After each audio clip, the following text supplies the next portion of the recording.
اپنی زمینوں کو، اپنے دریاؤں کے قسطوں کو، سب کو پیچھے کر دیا اور انہوں نے اپنا ناطا جوڑا محمد صلی اللہ علیہ وسلم کے ساتھ. تو بھائی یہ کیوں نہ ہو کہ نبی صلی اللہ علیہ وسلم فرمائے کہ انتم آخرها واکرمها علی اللہ. آج بھی یہ امت جو ہے یہ قابل قدر ہے اور یہ مظلوم امت ہے، ظاہر ہے. اس کے ساتھ جو پچھلے 100-150 سال سے جو ہوتا رہا ہے، جیسے کہتے ہیں کہ بالکل بے والی بارش ایک امت میں اس وقت نظر آ رہی ہے. اس کو سنبھالنے والے شاید کچھ ہو گئے. آپ کو پتا ہے کہ جیسے حدیث کے اندر جانا کہ اصل میں تو یہی ہے کہ اس کے معاملات کو خلفاء چلائیں، خلافت چلائیں. اگر راستہ نہ بھی ہو تو بھی خلافت مقرر ہو، اور اگر نہ ہو تو ایک اور صورت میں اس راستے میں ایک اور بھی قسم ہے انسانوں کے اندر جن کو علماء انبیاء کا وارث قرار دیا ہے. فرمایا کہ علماء ورثۃ الانبیاء، کہ انبیاء کی غیر موجودگی میں ان کی وراثت کو، ان کی جو لیگیسی ہے اس کو نبھانے والے پھر علماء ہوتے ہیں. تو وہی علماء ہمارے یہاں ہیں. اس لیے یعنی امت کا یہ سارا کچھ دیکھنے کے باوجود مگر میرا بھی دل کچرا ہے، مجھے بھی بے حد حساب تکلیف ہوتی ہے، اذیت ہوتی ہے. یعنی وہ یہ متاع کعبہ ہے نا جو ٹوٹ رہا ہے، وہ اقبال روتا چلا گیا متاع کعبہ آج اگر وہ دیکھے کہ یہ معاملہ کہاں پر پہنچ گیا ہے تو شاید معاملہ اس سے بھی زیادہ آپ کو سنجید پائے. تو یہ سارا کچھ دیکھنے کے باوجود یعنی میری نظر اس امت کے حوالے سے کوئی ایسی انتقامی نہیں ہے اور کوئی ایسا جسے کہتے ہیں کوئی بغض ہو، کوئی نفرت ہو. اب اس کے گناہ کے حساب میں فسق و فجور بے حد زیادہ ہے، دین سے دوری شدید ہے، بدعات کی بھرمار ہے، حتیٰ کہ بہت سارے جو شرکیات ہیں وہ بھی اس پر حملہ آور ہیں. اس کے باوجود یہ امت جہاں پر کھڑی ہے وہ ایک کمال کا پوائنٹ ہے، وہ ایک زبردست جگہ ہے. اور یہاں سے اگر ہم اس امت کو اٹھا لیں، آج کچھ دین کے داعی، اس دین کے وارث اور انبیاء کے وارث اگر آج میدان میں اترے تو حقیقتاً یہ امت اللہ کا شکر ہے شیاطین کی تمام کوششوں کے باوجود جہاں پر کھڑی ہے بڑے ہی آرام سے یہاں قافلے بنتے ہیں، بڑے ہی آرام سے یہاں پر کفر کو جو ہے وہ ان بستیوں اور ان شہروں سے ہٹایا اور باہر کیا جا سکتا ہے. تو یہ ہے وہ مسلم معاشرے جن کو پچھلے 100-150 سال سے ہم نوارث قسم کی ایک مخلوق دیکھ رہے ہیں. اس کے معاملات جو ہیں وہ نہایت بدنظم ہیں. ان کو سنبھالنے والے جو کہ علماء ہو سکتے تھے ایک بڑی سطح پر اپنا کردار ادا نہیں کر پائے ہیں. اگر کوئی ملامت ہے اور اگر کوئی عتاب ہونا چاہیے تو وہ ان لوگوں کو ہونا چاہیے جن کو اس امت کو لے کر چلنا تھا. اس امت نے اپنے دین اور ایمان کے ساتھ رشتہ اور ناطہ بھی نہیں توڑا ہے. اب ہم چلیں گے اس پہ کہ اس امت کے ساتھ اس وقت کیا ہو رہا ہے. ہم نے ابھی جانا کہ یہ امت جو ہے بہت بری صورتحال میں دچار ہے پہلے سے. تو کیا اب جو ہو رہا ہے اس امت کے ساتھ یعنی اس میں ایک ایسی صورتحال آپ کو محسوس ہو رہی ہے کہ چلے کوئی حوصلہ افزائی ہو، معاملات کوئی تھوڑا سا مثبت سے ہو جانے والا ہو؟ یہ ابھی ہمیں دیکھنا ہے. دیکھیے اس امت کو زیر کرنے کے لیے اس کا ایک ہی دشمن پڑا رہا ہے تاریخی طور پر. بے شمار اس امت کو دشمن ملے، بے شمار ملے. یہ اس امت کی عظمت ہے. مطلب دشمن جو ہے وہ بہت زیادہ ہونا، مطلب یہ کسی کی کوئی حیثیت ہوتی ہے تو اس کو دشمن ملتے ہیں. دیکھ لیجیے باقی جتنی بھی امتیں ہیں، ہندوؤں کو دیکھ لیجیے، کنفیوشس کو دیکھ لیجیے، یہ جین مت کو دیکھ لیجیے، ادھر تک یہود و نصارہ کو دیکھ لیجیے. مطلب تاریخ کے اندر ان کو کون سے دشمن ملے ہوئے؟ یہ امت جو ہے اس امت کو ڈھیروں کے حساب سے دشمن ملے ہیں. لیکن ایک چیز اگر آپ نوٹ کریں تو وہ یہ ہے کہ باقی بہت سارے دشمن اس کے وہ آتے اور جاتے ہیں. یا تو یہ ہے کہ وہ تاریخ کا حصہ بن گئے، یا پھر زیادہ سے زیادہ یہ ہوا کہ وہ کسی خاص کے خطے تک محدود رہے. مثلا اس میں شک نہیں ہے کہ ہندو کے ساتھ ہمارا تعلق 1000 سے زیادہ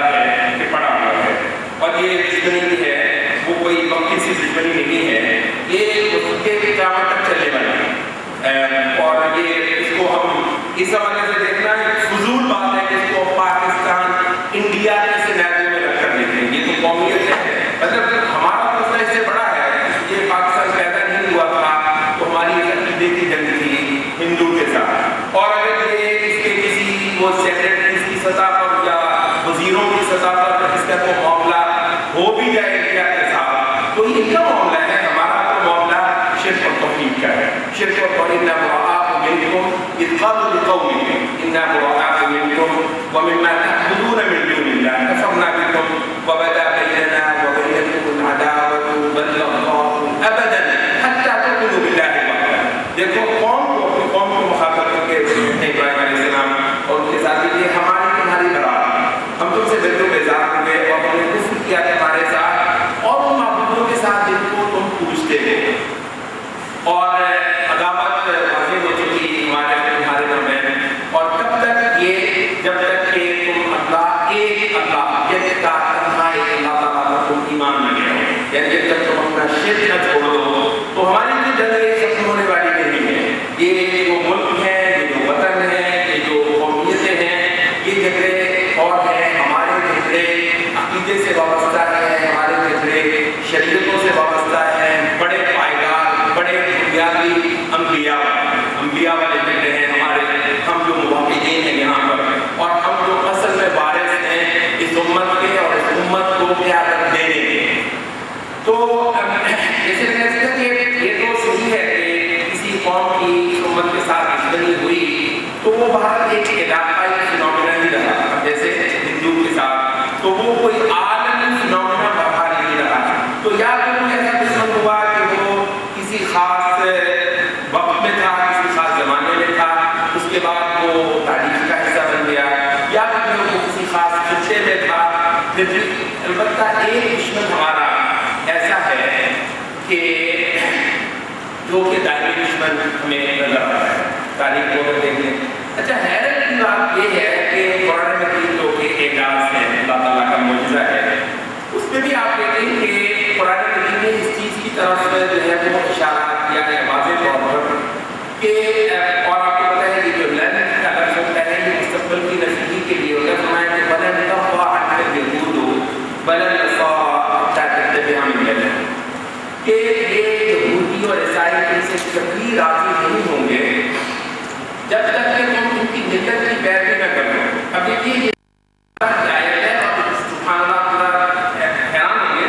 کہ یہ رسول سورۃ البقرہ مدینہ کی ابتدائی سورتوں میں سے ایک سورت ہے. اس کو پورا زور مسلمانوں کا لگا ہوا تھا، قریش کے ساتھ لگا ہوا تھا. مگر یہ جو مستقبل کی ضرورت ہے کہ کب بھی یعنی لن جو ہے کہ ہوتے مستقبل کی نفی کے لیے وَلَن تَرْضَىٰ عَنْكَ الْيَهُودُ وَلَا النَّصَارَىٰ. ایک ایسا جہاں پر گروہ ہے یہود اور نصارہ کا کہ جو کبھی تم سے خوش اور راضی نہیں ہوں گے، کبھی ٹھنڈے پیٹوں نہیں بیٹھیں گے حتیٰ تتبع ملتهم، جب تک کہ تم ان کی ملت کی پیروی نہ کرو. اور آپ دیکھیے جیسے وہ جو قریش ہیں وہ چند سالوں کے اندر اس تاریخ کا حصہ بن کے کہاں قریش سارے کے سارے یا تو مر گئے یا پھر ایمان لے محمد صلی اللہ علیہ وسلم کے ساتھ تلواریں اٹھا کر وہ تو جہاد کے لیے نکلے، رومن کے خلاف بھی اور برشش کے خلاف بھی. تو وہ تو ختم ہو گئے. البتہ یہ جو یہود اور نصارہ کے بارے میں قرآن مجید نے جو ایک پیشین ہوئی کی تھی تو آپ کو دیکھتے ہیں کہ وہ تاریخ کے اندر مسلسل چلی ہے. اور اگر آپ دیکھیں تو نبی صلی اللہ علیہ وسلم قریش کے ساتھ صرف قریش کے ساتھ نہیں بلکہ جزیرہ عرب کے تمام جو عرب مشرک لوگ اور قبائل تھے ان کے ساتھ معاملے کو بالکل سیٹل کر کے دنیا سے رخصت ہوئے. یعنی پورا جزیرہ عرب جو ہے یہ نبی صلی اللہ علیہ وسلم کے زیر عمارت یا زیر حکومت آ چکا تھا. اور جزیرہ عرب بہت بڑا ایک خطہ ہے. اگر آپ دیکھیں کہ وہ یمن جو ساؤتھ یمن ہے جو کہ انڈین اوشن کے ساتھ ملتا ہے وہاں کا سے لے کر اگر آپ تبوک تک جائیں تو شاید یہ جتنا کراچی سے کوئی کابل یا کراچی سے آگے سے ملیشیا تک کی لمبائی کی بن جاتی ہے. بہت بڑا خطہ تھا جہاں پر محمد صلی اللہ علیہ وسلم حکمرانی کرنے لگے. جزیرہ عرب کا معاملہ نبی صلی اللہ علیہ وسلم نے خود سے لگا دیا تھا. اور آپ کو پتہ ہے کہ آپ کے آخری سال جو ہیں آپ کا مغرب کی طرف تھا. غزوہ موتا ہوا تھا تو یہ رومنز کے ساتھ سے پراکسی وار کرتے ہیں. رومنز کے کچھ کاسا لے تھے جن کو بساسنا کہا جاتا تھا، بسانی جو کہ ان کے پپٹ تھے عرب کے اندر، تو پیچھے ان کے رومنز ہی تھے. تو موتا کا جو ہوا ہے وہ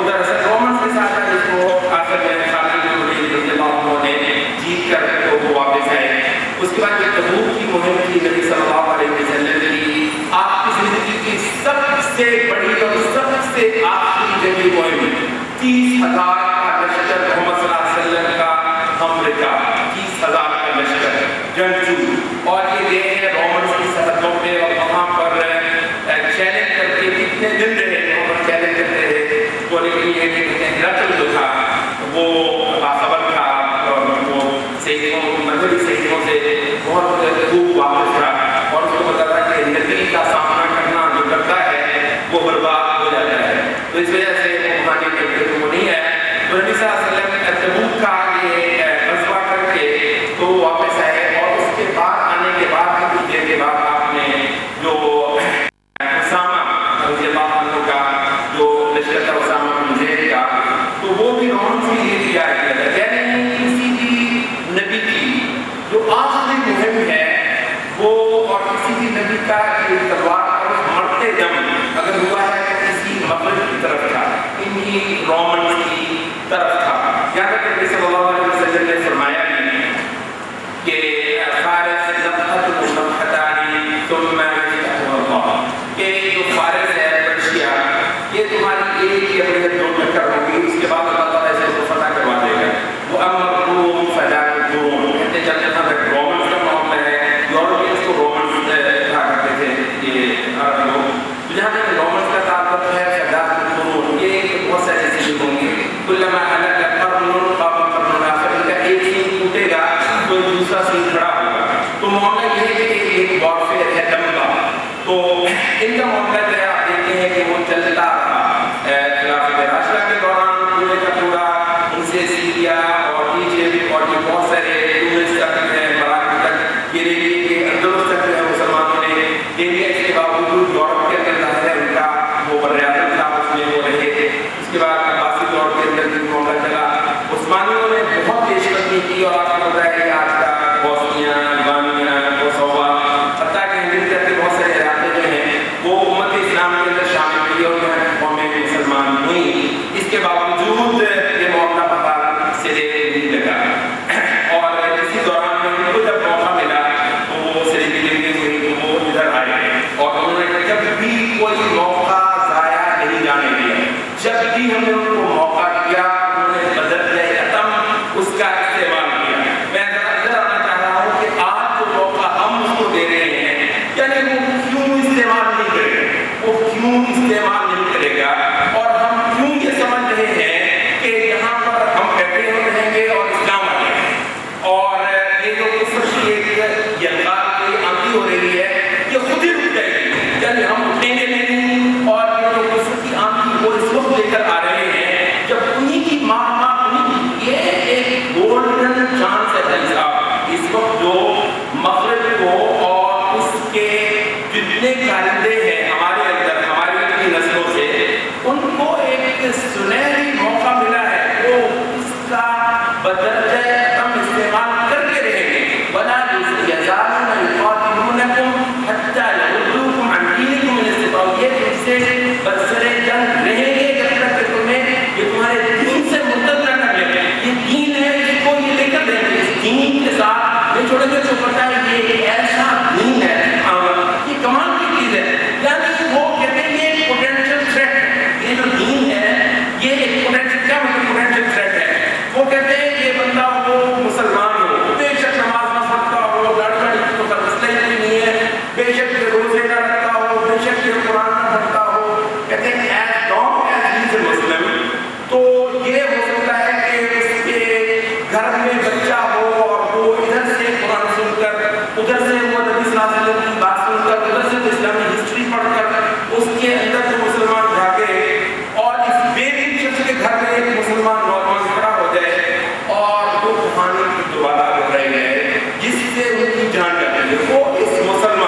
وہ مسلمان جو قرآن پر کھڑا ہوتا ہے ضد چھوڑ چکے ہیں، وہ تنگ آ چکے ہیں، یعنی زندگی جنگیں جب ہوئی ہیں ایسا برا معاملہ تھا،